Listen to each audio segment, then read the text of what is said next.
3 women are free after being held against their will for at least 30 years. Police arrested 2 people in their 60s today. The CBC's Margaret Evans has the details from London. They are believed to have been held in domestic servitude and slavery. Again, an astounding 30 years. The police describe all 3 women as being in a highly traumatized state. They are still being questioned. The police say they're still trying to piece together just what has happened to them. 3 different nationalities, a Malaysian woman, 69 years old, an Irish woman, 57, and a 30-year-old British woman that police believe has spent her entire life in servitude, in slavery. Details still emerging, of course, but the police have said they believe they've suffered psychological and physical abuse. And here's what the Metropolitan Police had to say a little earlier. All 3 women were held in this situation for at least 30 years. They did have some controlled freedom. The Human Trafficking Unit of the Metropolitan Police deals with many cases of servitude and forced labour. We have seen some cases where people have been held for up to 10 years, but we have never seen anything of this magnitude before.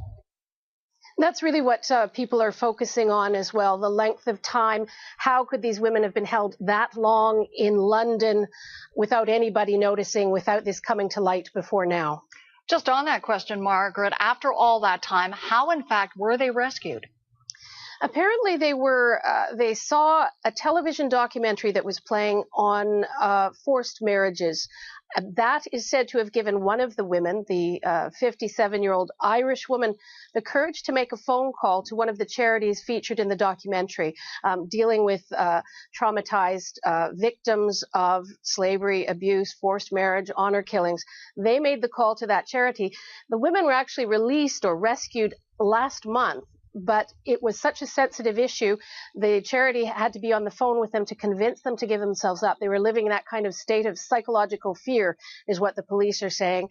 And so after they convinced the women that it was that they could help them, they called the police got involved, and they have been in a safe house since then. But as I said, they're being described as very, very traumatized, and the police are still trying to come up with this story. And I should say that 2 people were arrested this morning, a 67-year-old man, a 67-year-old woman, but we still have very few details on their story as of yet.